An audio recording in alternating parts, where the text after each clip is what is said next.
Good evening and welcome to the June 25th regular meeting for the Lewiston City Council. That will call this meeting to order. Please stand and join us for the Pledge of Allegiance. Will be led by Mr. Bob Arlett.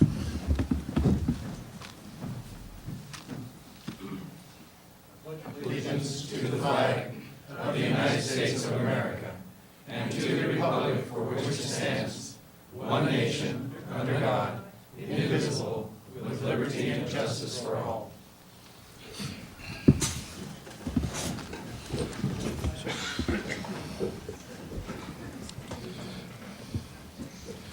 This next section is the citizens' comments. This is an opportunity for citizens to address the council on agenda items or other items they wish to bring to the attention of council.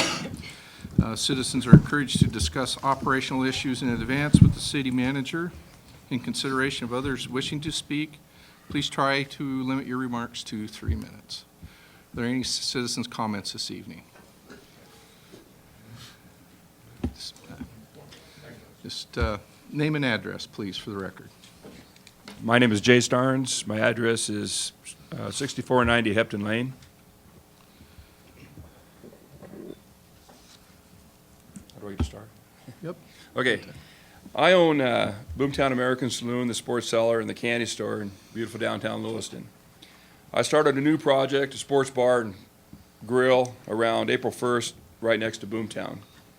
I had a conversation with Art Ruiz, who is a wastewater treatment personnel, on or about the third week of April about having to install a grease trap for small sports bars with food. I was informed that I had to either install a 1,000-gallon grease interceptor underground or an auto skimming type grease trap. We have served food at the Candy Store and have maintained a manual grease trap for about 15 years, and to my knowledge have never had a problem with grease discharging into the city. I've had several meetings with wastewater treatment personnel, including Art Ruiz, Dave Six, and Chris Davies.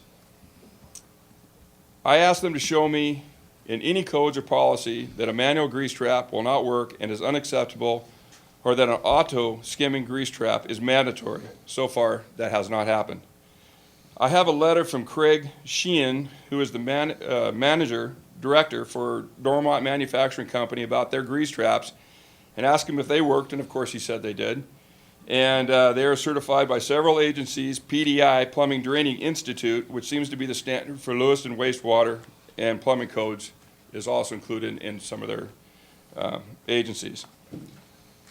I have read the wastewater treatment manual over 6 times and can't still find out where it says that I cannot use a manual grease trap like the one I currently use. In fact, there are at least 3 pages explaining the care of a manual trap. I'm not sure why that would be in there if we can't use them. I asked Mr. Davies, since he signed the policy, to show me what I was missing. He didn't write the policy, so he told me that he would get back to me. Mr. Davies has agreed to work with me in trying a semi-auto grease trap as long as I sign an agreement that he will have back to me in around 7 to 10 days. Then, if I understand it correctly, and he's here, he can answer, it will all depend on if Art Ruiz agrees the trap I pick will work out. The one Chris Davies showed me during our last meeting is the one that I was thinking about. In a letter to me today, Mr. Davies stated that in the past, an automatic skimmer was the only kind accepted by the city. The only automatic skimmer I have found was put in by Mark Alexander from New Jersey into the what it's called Town Square. And according to Megan Goforth of Simple Eats, this trap is just disgusting. After checking out other places, I found that some places that have opened the doors in the orchards lately don't even have grease traps. I was told by Mr. Davies that we have 3 sewer districts here in town, and the same rules don't apply to all of them. I have owned and operated businesses for the better part of 25 years in downtown Lewiston. I have had to do several things in the past that I didn't want to, but I like it downtown. I know that the community development has had its problems in the past, but it seems that they are trying to help keep downtown alive. A lot of the old stories about it's not worth trying to open a business in downtown Lewiston, they're all dying down. It was getting good. Hell, I even was convinced. I joined BDL. But believe me, in the last 25 years, I've been through a lot of those types of organizations. I think they are dedicated to making downtown Lewiston a success. I think they understand that an entertainment and a food district is vital for this town's survival. The people of downtown Lewiston have to live by codes. I just have to ask why certain entities in Lewiston feel like they can just make them up. I am trying to open another business in downtown Lewiston. I have to ask myself why, when so many others are closing their doors. I do not mean to offend anyone, but the attitude about opening anything downtown sucks. You can deny it if you want, but I am there hearing it every single day. In closing, I guess I could have taken the easy way out and accepted an offer from the city that they would pay for the difference between the price of the grease interceptor that I want to put in and the one that they want me to put in. I don't know. I hope that someday helpful city employees will be employed at the city, ones that don't just stand there and tell you or tell us what we can't do, but help us get to where we need to be without all these hassles and frustrations. I was told a long time ago, what makes sense, that starts with an S, makes dollars. Thank you. Mr. Starnes, has anybody suggested that you bring this concern up to the Code Board of Appeals? I asked if there was an appeals process. Mr. Davis said, no, there is not, that they are standard by, actually he could probably explain it better, EPA, and that there is no Code of Appeals. Okay. Mr. Mayor. Yes. Mr. Starnes, you stated that you want to put in a semi-auto grease trap, right?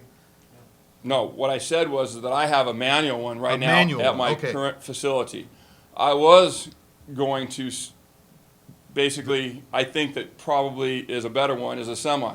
But I don't think that just because I think that's better, that we can just go around and say that's what the new standard's gonna be. I think that people need to, I think that the city needs to show us why.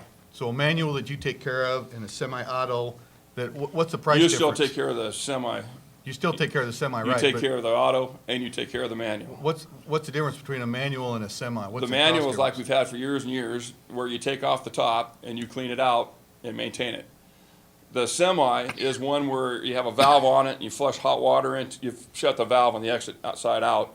You have a hot water going into it, and then you pump it into something, and then obviously get rid of it. And the skimmer it has a bladder type thing on the side. So every day in your kitchen, you're seeing this disgusting bunch of crap, for better, well, I don't know what to say. I mean, that's what it's gonna smell like, okay? And right now, like I said, Megan Goforth has one at her facility right now, and they have to try to snake it out, clean it, do something every single day because it's just disgusting. And the point is, if the regular grease trap, the manual grease trap works, the manufacturer stands behind it, it has all the agencies standing behind it, it has the PDI standing behind it, I guess who are we to say that it doesn't work? And where do we get that knowledge? I don't know. So you have copies of all that? Can we get copies of all that? Absolutely. I've got letters from.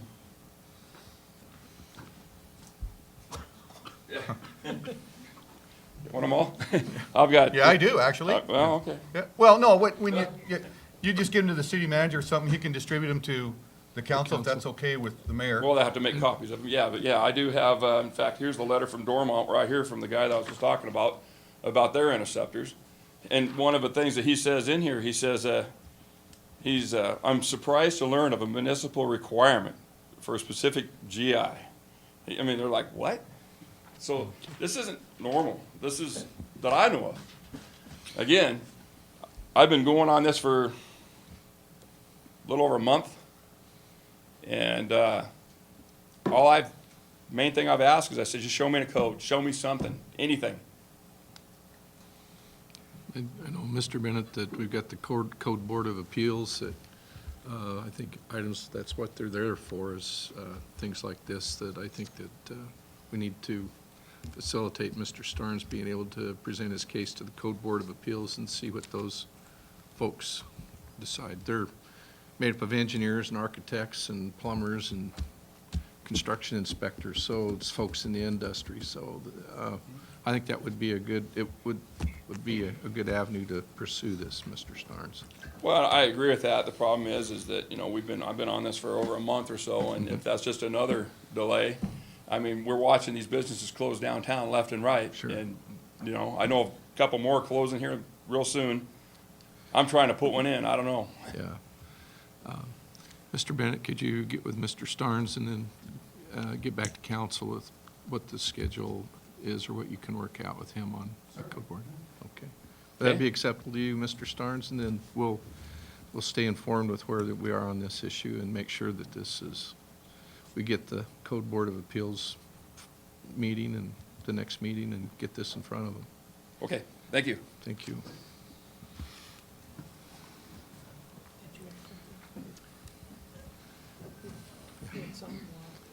Yes. I was just gonna say, I thought we Mayor got and a letter. council? Oh, wait a minute, excuse me. I thought Councilor Sarah Kleber? just sent us a email saying that the July meeting was canceled. Okay, So maybe they can reschedule. they can reschedule, yeah. Mr. Bennett can handle that. Name and address for the record, please. My name Buzz? is John Naniga, better known as Buzz. I live at 1901 First Street. I have property on Southway. I used to have some on Snake River Avenue. And a month or so ago, I was very disappointed when I got up in the morning and read that the Southway interchange was going to be set back a year. Now, I've been following this for years, and now it's going to be set back a year. And now I read in the paper the other morning that now we may not have it. And I'm really disappointed. And I thought I'd just come down here and express my opinion that we get our tax money, our gas tax goes to wherever it goes, and then it comes back through the state of Idaho, and then we get to use some of it if we put in plans and places that we want to use it. Committees have met and talked about long-range planning around town for years that I know of, and I've sat on a lot of them, of where traffic flows and where it's got to go and what can we do to improve traffic. I was an electrical contractor. I had a lot of men. I had to move from one side of town to the other. And you had a lot of north-south routes, but we didn't have any east-west routes. You had 11th Avenue. You had what is now called Southway. And it's now a truck route. Didn't used to be. Now, you call Main Street maybe a through street, but it's not. If you're native, you know that you can't get to the airport by following Main Street. You got to get off it to go on out to Potlatch. But anyway, we met. Yeah, I think back years ago, like I say, I'm an old timer. And when Snake River Avenue was really the slum part of town, there was nothing down there. Southway was strictly a trail. In high school, I ran cross country, and we ran down there and on out Snake River Avenue and then back. So that has developed. All of South Lewiston has developed. We need to move traffic. We need to move people. That intersection was strictly a stop and go. It didn't have a traffic light till the state of Washington decided they needed some work done on this bridge after they opened the other bridge. So my company, John's Electric, we put in that traffic light for the state of Washington. When they were all done, they wanted it taken out, and I went to the city manager or the city public works director. I said, why don't you go buy that? It'd be a good investment for the city. So they did, and that's where that came from. But it's outused its usefulness. From 4:30 to about 6 o'clock, you can't get through that intersection. It's a practice route for the swift trucking. They train their drivers down there. And when they go to make that corner, go southbound on Snake River Avenue and turn to go east on Southway, somebody will not come to that stop bar and it will not activate that signal. So traffic backs up clear to 8th Street. Then they wonder what's wrong with the traffic signal. Well, it's trying to do its work, but it just needs to be improved. And I worked with, they asked a lot of the people in the area that own property on Snake River Avenue, Southway, et cetera, to sit in on the meetings. And I happened to be involved, and I don't think I missed a meeting. And they worked hard and spent a lot of time. They came up with a great plan on how to make that a lovely roundabout. I might say, before I forget about it, that east-west, someday I hope the city looks forward to going from 29th Street on over to Old Gun Club Road. It's a half a mile on the map, only about that far. And that would take a lot of load off at 21st Street in East Main, but nobody listens to me. And other than that, Mr. Mayor and Council, I wish you'd reconsider and give us back that signal. We need it. We need that roundabout bad. Thank you.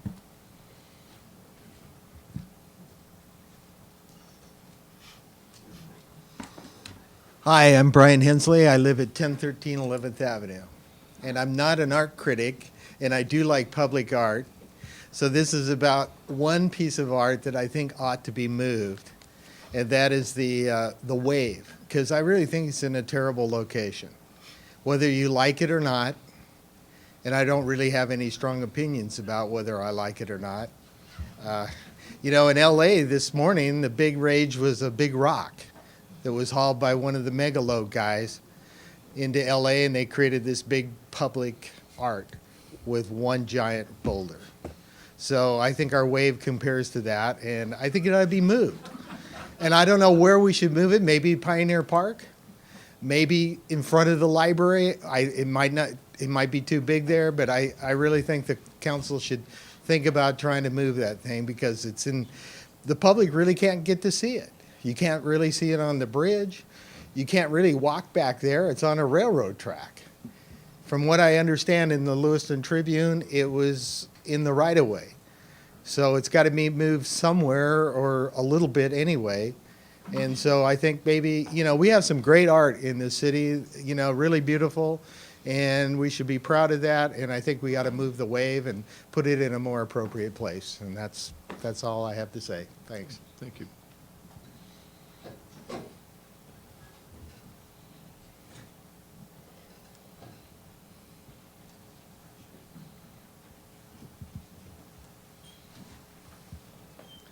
Mayor and Council, I'm Jerry Flatts. I work for LTAC, the Local Highway Technical Assistance Council, and my address is in Boise. 3330 Gray Street. That's the Boise. place. All right. It's really not my home address, but I'm there too often. It's your work address. We'll take that. Anyway, I came tonight to just respond to any questions you might have about the roundabout project. It's a project that we've been working on for quite some time. It started in 2004, and it followed a real cautious process that Federal Highways makes us follow for both the design and the environmental document. And it took a long time to get through that process, and LTAC's hoping that the project continues. And I don't know if I should admit my bias right now, but as an engineer, I like to see something that we've worked on for such a long time get built, and I think it would be a real benefit to the city. But that's not the real reason I'm here. I'm just here to answer questions. Also with me is Brian Foote, who was the project manager for the engineering consultants. And so I'll just stop it at that and be willing to answer questions later if you want. I also have a chronology of the process, so I'd be happy to hand that out if Yeah, if you would, please. You can. you'd like it. Thank you. Mhm.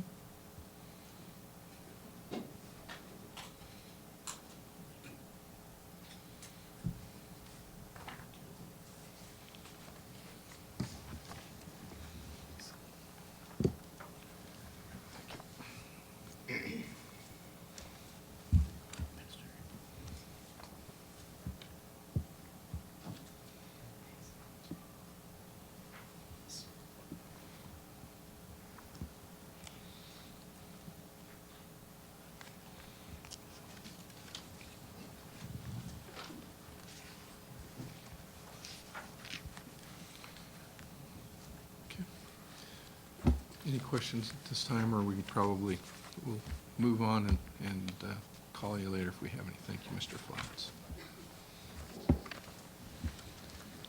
Thank you. My name is Lavetta Isley. I live at 1303 8th Avenue. And before I get started with anything, I just want to compliment, I don't know if the council had any input at all, but at least with our transit system, it was one of the most wonderful things to be able to allow our young people in this community to travel free from swimming pool to ball field and around in our community and have that access. And so anyways, hope you had some input into that. Anyways, what I have are a couple of questions that concern the resolution that you passed back in February, I believe, for the transfer of the $800,000 to the library use. And in that particular resolution, it was stated, where's it at?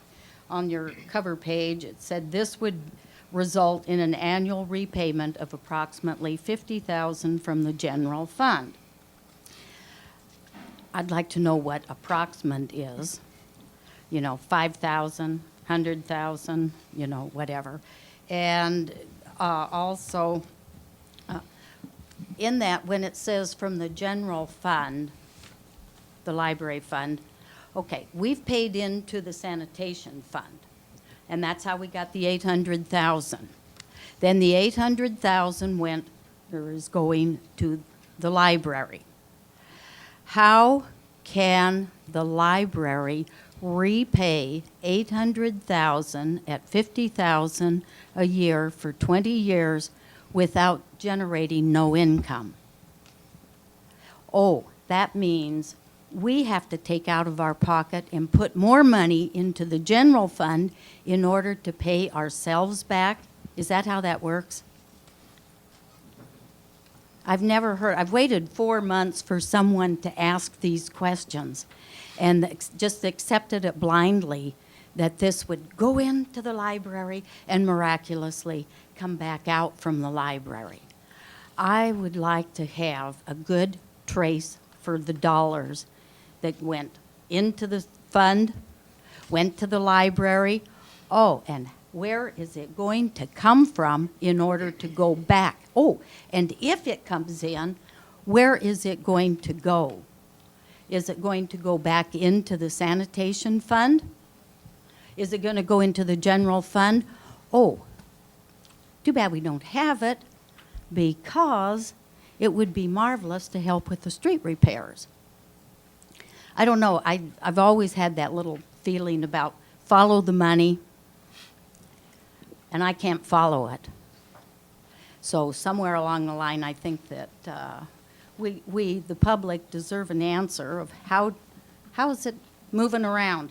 The other thing, I have a question, and this might just be something for clarification that I need. On the day that I received my check from the stormwater thing, I got this thing in the mail also from the library. But is there any particular reason why they both are mailed out under the same permit number? Who mailed them? Probably, the library is part of the city, so the city's probably got one general permit for mailings. But for the solicitation of funds? Oh, I don't know. Well, I can tell you that the refund checks were handled by a private company in Spokane who prepared all the checks, stuffed them in the envelopes, and sent them out. I don't know about the other material that was sent out by the library foundation. Okay. Okay, I was just kind of curious because this came the same day in the mailbox, you know, both of them together with permit number 28 used for both. Now, I'm not familiar with post office regulations, so Well, I'm not either, that's why I was couldn't tell you, asking. yeah. As the city manager said, Ms. Isley, that we contracted out with a firm to send out our billings. And it Oh, could I very well I be understood that the that. library board used the same firm to do their mailing. Okay, thank you.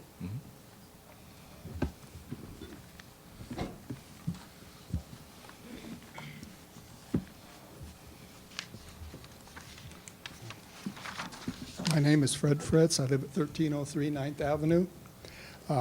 Some of the questions I have probably been answered, but I wanted to bring up one thing, and that's on the, I tend to agree with somebody on this intersection that they're going to put a roundabout in. It's considered a high accident intersection. I'd love to see a list of the accidents and why they were caused, for one thing. I've been in business here 45 years. I've drove that area considerably. I have never had a problem getting through that intersection or anywhere else. And the thing is, this started long before Bryden Canyon was put in. Bryden Canyon has relieved a certain amount of traffic, and I would think if there's too much traffic on Southway, we have 8th Street that channels traffic onto Bryden Canyon. Maybe some signs up on that area would be put at 16th and 8th Street, 16th Avenue and 8th Street, to channel more traffic over to Bryden Canyon, which would alleviate some of that traffic down there on Southway. Now, my concern is, and the thing I would mention is, that I hope the engineering on this is much better than the engineering was on the tunnel under Snake River Avenue. Because with that engineering, there was a $300,000 cost overrun. That hasn't been paid by the city yet. Now, it may be in litigation or whatever, but will there be, on this 2.4 million, will there be a cost overrun on this roundabout? I don't know. But I will say one thing, between this, between the library, between the money that's spent, and the fact that I've got a copy of the city council budget work session for June 11th. And I would say in here, when you read it, and I wasn't there, but reading this, Mr. March indicated to the council that the city needs to look at permanent reductions in expenses, which could include reductions in staffing. Now, there must be a shortage of money. Could we have overspent? Could we be spending more money? I don't know. But I'll tell you what, when you go down and if there's a $500,000, which is a $500,000 shortage for the budget of this year, if you had to raise property taxes for that, that would be at least a 3% property tax or increase. And that happens to be, that would be just for this year's budget. What's going to happen on next year's? Are we going to be short next year's too? Now, the recommendation was, of course, to take that $500,000 out of reserves. Now, the problem is we've been taking money out of reserves, and that's one of the worst things you can do here in the city as far as I'm concerned, because we're maybe up against a number of other things. So what do? We go back to the people? I mean, the problem with all these fees and all these things, it doesn't make any difference whether it's a fee or a tax. It's all coming out of the taxpayers or the people in Lewiston's pocket. Mr. Ortman says here that the city slate is operating and minimum employees and citizens should be provided the information for educational purposes and to understand that every cut to employee base impacts the taxpayers. I agree, but also every dollar spent affects the taxpayers too. So you have to look at the spending along with the other. And I don't really believe that this council has been looking at the spending. I mean, I don't think we can afford the library downtown. To me, it's going to be a big hole we're going to be throwing money into for years, and we have a number of places that money could go in the rest of the city because we don't have it now. If we've got this kind of shortages now, what's the budget going to be next year? And the thing that really surprises me is none of this made the paper. This was on the 11th. How come people don't know about what's going on and what the shape the city's in? And to listen to what people have to say, what the mayor has to say and everything in here, there's no problems. We're in wonderful shape. I'm sorry. I don't think we are. I had some other things I'll cover, but I don't want to take any more time. I could spend probably a couple hours up here on a lot of things, but I'm not going to do it. I just think people need, and if we need to be educated, I want to tell you, there's probably some people on the council may need to be educated too. Thank you for your time.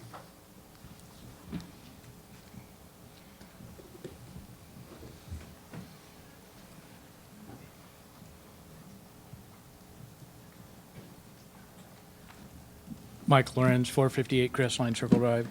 I usually like to browse through and see what the permits are. And a couple weeks ago, I noticed they were starting to bill out on roofing permits again, and I thought that thing was kind of over and done with. But I noticed there was a couple permits for that, so I didn't know if we were charging for those again or not. But anyway, and another question is why, when Asotin County and Nez County and Clarkston don't charge for window replacement, and yet the city of Lewiston does.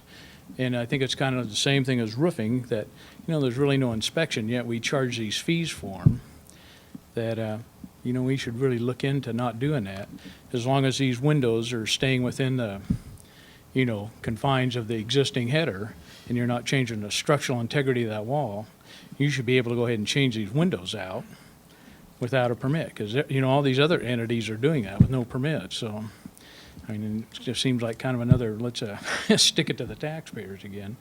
And if these three entities seem fine with it, I don't know why it behooves Lewiston not to do the same thing. Because if you're not providing the service, but you're charging for the permit, and that's not a very good setup. Anyway, I have a couple other questions. I guess one is on the Souvenir Scandal. I'd really like to know where we ever got, $21,641 just, spent on this. I don't know what the city was doing in the retail souvenir business to begin with. I mean, I never saw that on the council agenda to approve that amount.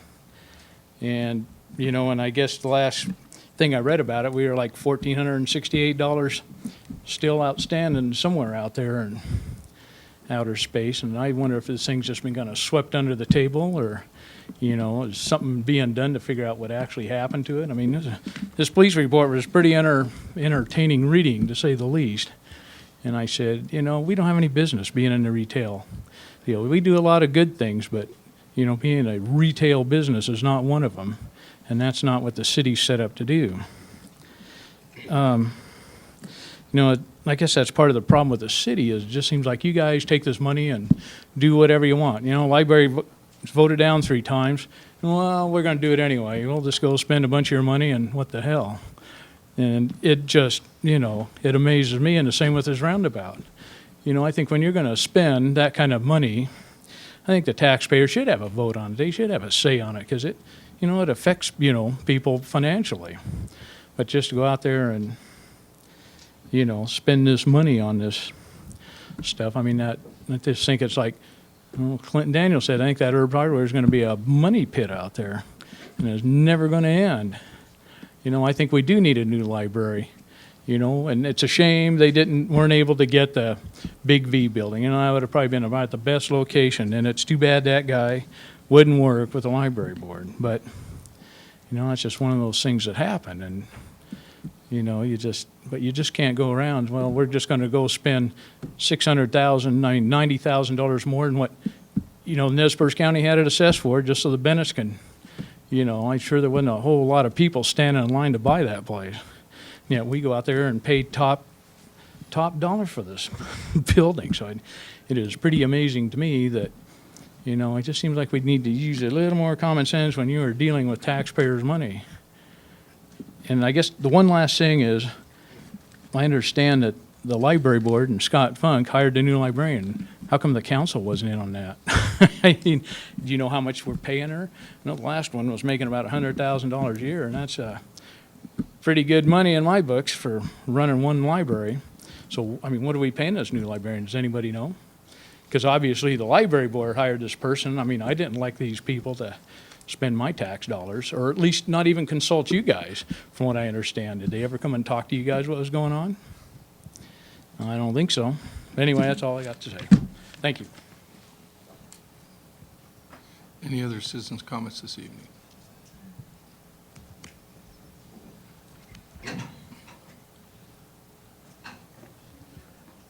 My name is Pete Gertensen. I live at 39825 Blue Jay Lane, 18 miles from here in Waha.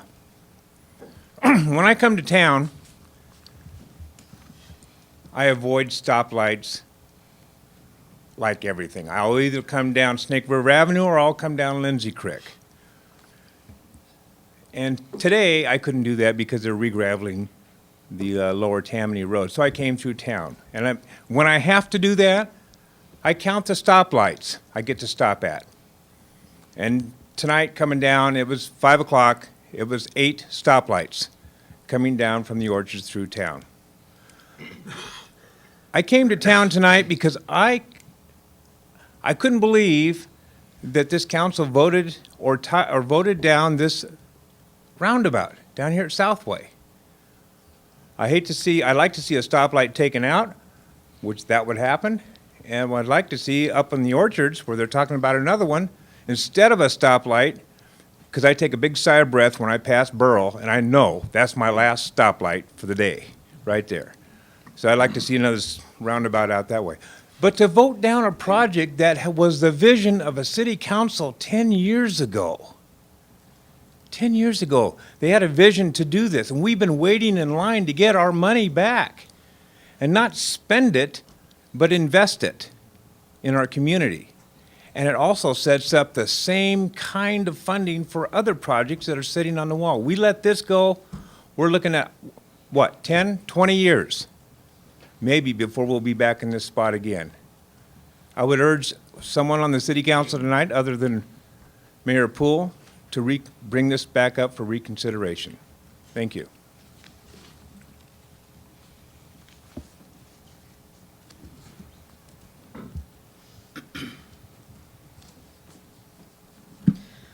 My name's Trey Turner. I live at 2424 14th Street. I also want to talk about the roundabout tonight. The roundabout to me is an absolute no-brainer, and I can't figure out why some of the people on the council can't put their personal philosophy in front of general basic prudence. It does not seem logical to me that we waste $750,000 to save $161,000. That just blows my mind. And that doesn't even bring up that this is a known problem traffic area. It puts local people to work. We're going to gain more money. We're going to put more than $161,000 in local people's pockets. It's a net gain for our community than it's going to cost. And that doesn't even bring up the fact that we're jeopardizing future grants and funding for other things that we'd like to see done in our community. This is the kind of project that our city council, that our government, that our local government is supposed to be for. I just ask that someone bring it up for reconsideration and that remain community-minded. Do the best you can for the most amount of people.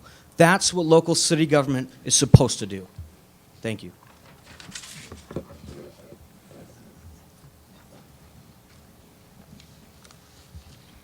Any other citizens' comments this evening? Okay. Move on to the next order of business.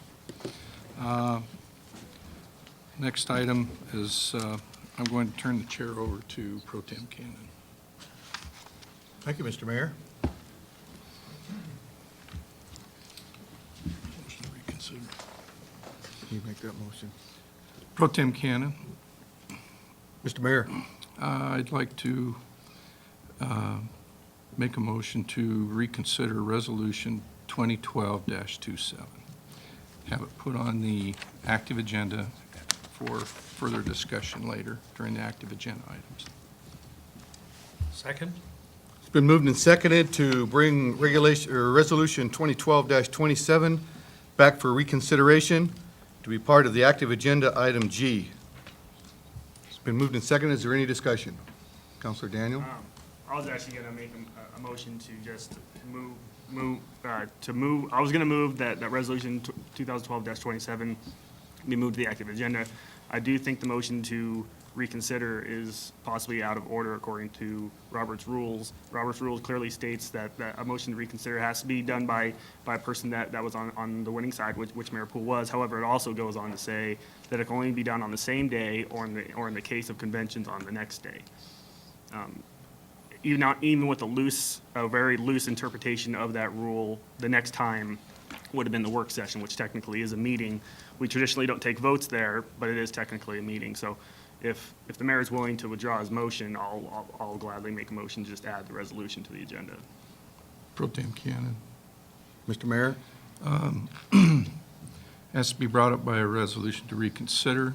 You can't just add it on to the agenda. The motion to reconsider is to be done at the next scheduled meeting. The next scheduled council meeting was tonight. And so I think following Robert's Rules of Order, we're following along just as described, not the next day. Counselor Stevenson? I too was, excuse me, under the understanding that a motion to reconsider needed to be done the same day. And I think that we don't need there's nothing special about any particular resolution. Any resolution can be added to the agenda at any time for discussion or whatever, so that it doesn't need to be brought up by a motion to reconsider, I believe. Yes, Counselor Daniel. But like I said, I'll actually I want to be clear. I'm for bringing this back on the agenda right now because I understand that there's some information that some counselors didn't have access to that apparently we're going to have the opportunity to find out tonight. I just want to make sure we do it in the proper form. If the parliamentarian says that the motion to reconsider is in order, then I'll support it at this point. Jamie Shropshire, will you give us your opinion, please? Thank you. Mr. Mayor Pro Tem, members of the council. The motion to reconsider is appropriate either on the day that the motion is originally made and ruled on or voted on, or at the next regular meeting of the body. Because a budget work session is not a regular meeting. They sometimes happen, they sometimes don't, depends upon the seating. The next regular meeting of this body was tonight. It is also the same type of meeting where the motion was originally considered, and it can be put back on the active agenda, so it's appropriate. It requires a motion to reconsider to bring it back up on the agenda because it's been voted on once. It's not simply taking something that is being presented to the council or something that a councilor wishes to put on the agenda. It's been voted on, and so a motion to reconsider is appropriate to bring it back onto the agenda. Thank you, Ms. Shropshire. Any other questions or discussion? Pro Tem Cannon. Mayor Poole? I think it's important that we get this back before the council one more time, because I think there is, as Councilor Daniels has alluded to, I think there's some other information that the councilors were probably not aware of when the vote was taken, that there are some further implications to the city. And so I think it's appropriate that everyone support the motion so that we can at least bring it up for debate and put the new information to light in front of council. Thank you. Councilor Stevenson? I don't have a problem with the motion to reconsider and place it on the agenda. I do have a problem, however, and that's an ethics problem. That according to the information that I received when I requested information from Mr. Davies, one of the resident engineers on the part of the project was Redicel. And I know that we have all been undergoing ethics in government training with the Association of Idaho Cities, and recently we were at the convention where there was a refresher course on ethics. I would like to suggest that you recuse yourself from any discussion or voting on this topic, since you are an employee at Redicel. And I would also like to ask, do you receive salary or bonus or any other compensation from Redicel Engineering? Yeah, I'm an employee of Redicel Engineering, and also that Redicel Engineering has not been a consultant with Horrocks Engineers on this project. So we are not contractually involved with the intersection project at all. And so that is why I feel that I don't need to recuse myself from this issue, because I might be familiar with the information and the process and that, but my company and the people I work for are under no contractual obligation, or have been, on this specific project. Well, my understanding is that there are phases of this project, and that according to the information that was given to me, the majority of the contracted work was completed by Horrocks, and then there goes on some verbiage, and that the pond was designed by Horrocks, Granite Construction was the general contract, and Redicel Engineering was the resident engineer for the project under the terms of the state agreement. And that's part of this whole entire project.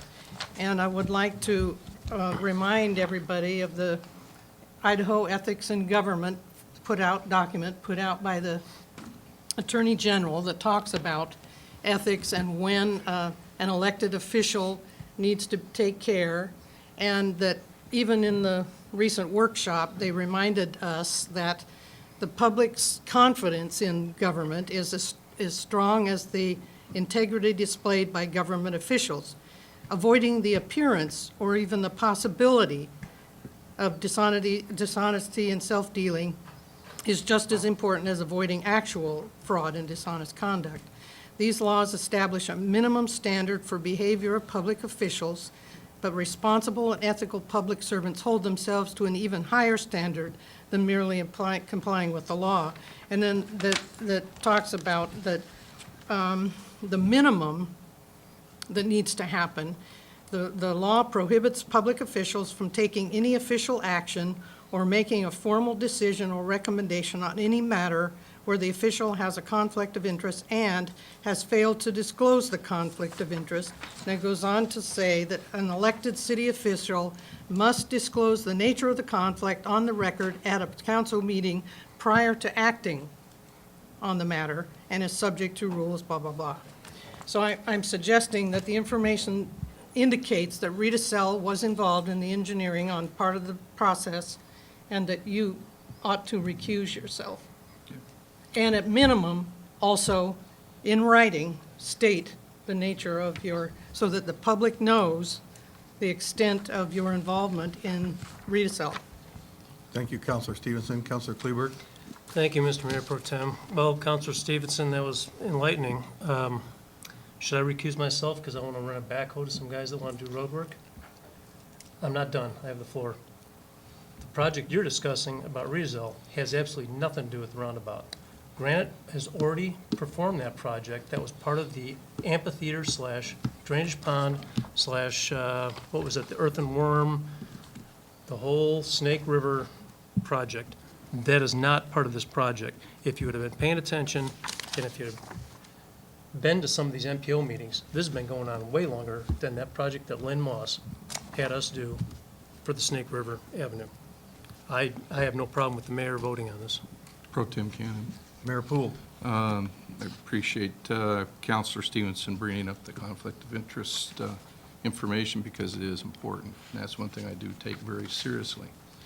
I will admit that Redisel Engineering on a previous contract with Idaho Transportation Department was the construction engineering and inspectors on the stormwater project. However, that project has been completed and closed out by the Idaho Transportation Department. This project here with the intersection is a standalone project. I was very careful in researching that because that's one thing that I'm very sensitive to, that any conflict of interest. And I'm satisfied that I'm under, myself or my company I work for, Redisel Engineering, is under no contractual obligation or has been with Horrocks Engineering on this project.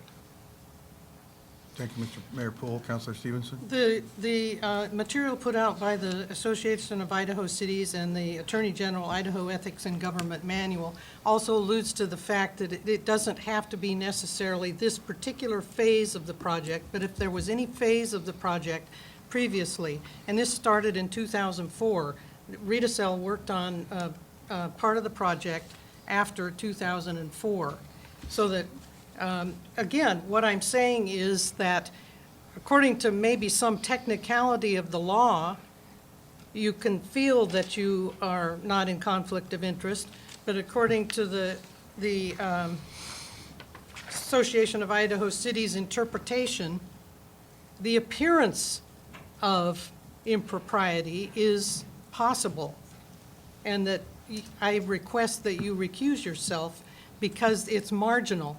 And I would go on to say that I've been advised that if there is ever a challenge to this project in any part of the phases of it, and it started back in 2004, that if it comes to light, this association with Redisel, the city stands to be really exposed in any kind of action. And it's important that we pay attention to that and that we disclose and take care to not be involved.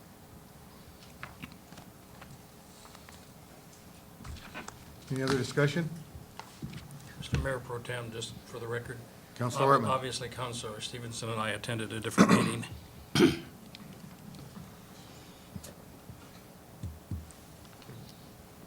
Counselor Kleberg? I'd like to ask council what she thinks.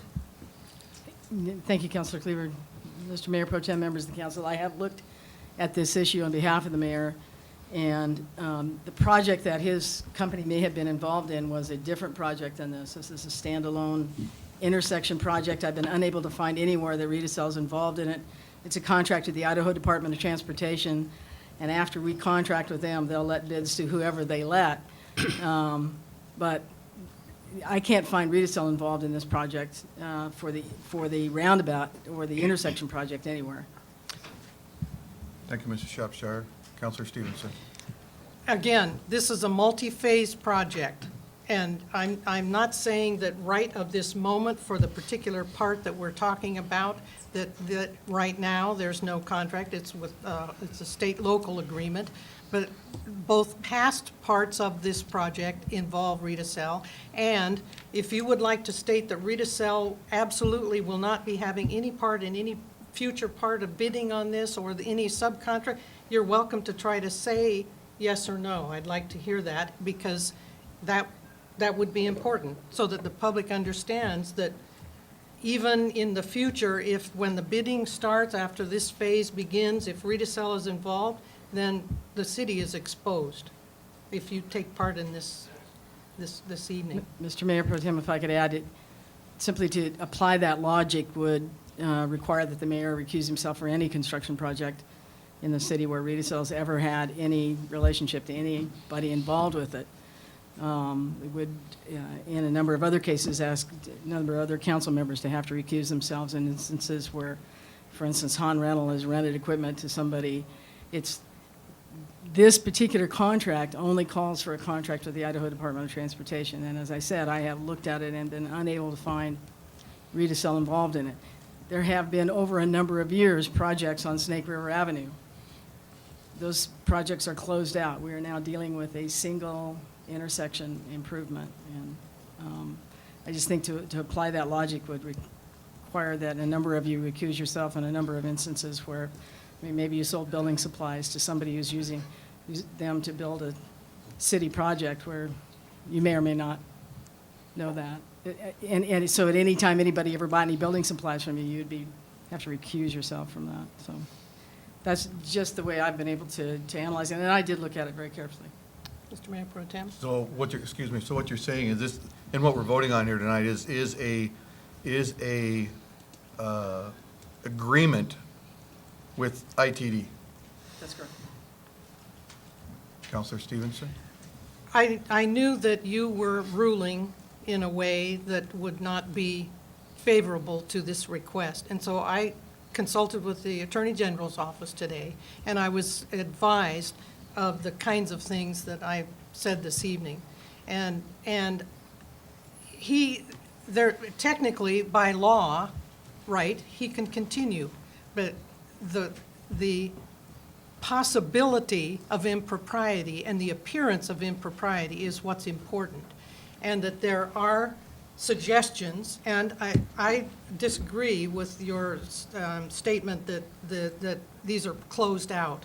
We're still under, and as a matter of fact, till this is signed, we're still under the agreement of 2004, because the section in the new agreement specifically says that the new agreement would replace, supplements,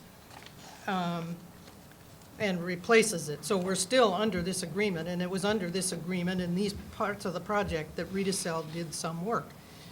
It's a technicality, but it's there, and I feel that we need to be careful, and that it's quite different from, say, Han Rental, because Councilor Kleberg does not own the business, and the arrangement is different from how the mayor's employment is different with Redecel.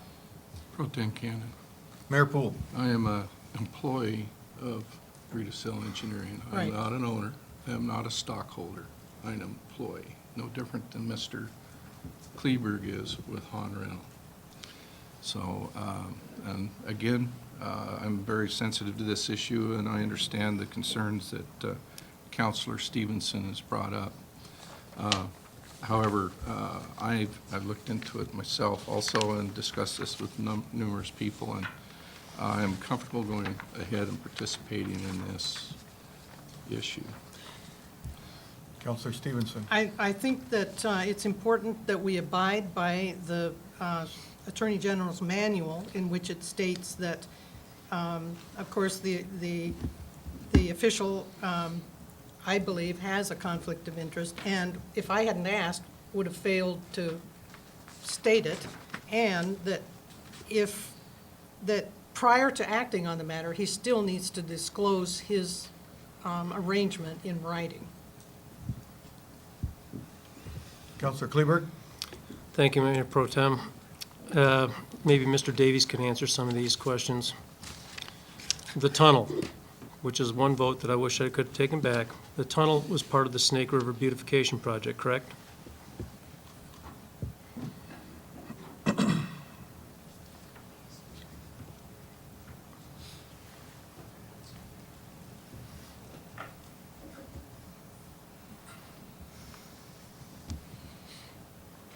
Councilor Mayor, I believe it was. That was actually a Parks and Recs project, so I don't know that specifically. Okay. The amphitheater was also part of that same grant? Wasn't that part of, it was ITD, and wasn't it a Idaho travel grant? I believe it was. Okay. And then the drainage pond, and then that snake or whatever it was going to be for the kids to roll around on, that was also part of that same grant? The snake was, the drainage pond was part of an overall project, and I'm going to have to also refer to LTAC because I wasn't part of this whole project from the very beginning. When the two projects were being discussed, the idea was to take out the drainage because the underpass project was there was going to be conflicts between them. So I'm not sure specifically how that worked out because that was actually worked out with Parks and Rec, and I wasn't part of that decision. But if I can call on Jerry, he would have the very specifics on how that was taken out of the project. I guess the point of me asking these questions is absolutely none of those projects really are intermingled with this roundabout project. Isn't that correct? The pond is. Beg to differ, madam. We'll find out. Good night, Jerry. Mayor and council. Yes. I hope I can clarify this. Let me see, I don't really remember the dates, but there was a time when the city wanted to go ahead with the park project. And we knew that the Snake River Avenue intersection project was a few years off. We also knew if we built the intersection after the park, then we'd destroy the park, to do the drainage system. So we created a new project. The key number is 12221, and we built the drainage system prior to the intersection project, just so that we wouldn't tear up the park a year after it was built. Pro Tem Cannon, I have Mayor a couple of questions for Mr. Flats. Mr. Flats, each project that's been talked about here, do they have the same federal project number, or are they a unique and standalone project number? There are two projects, two separate state-local agreements, two unique projects. One was the drainage project, which was just a year or two ago and constructed already.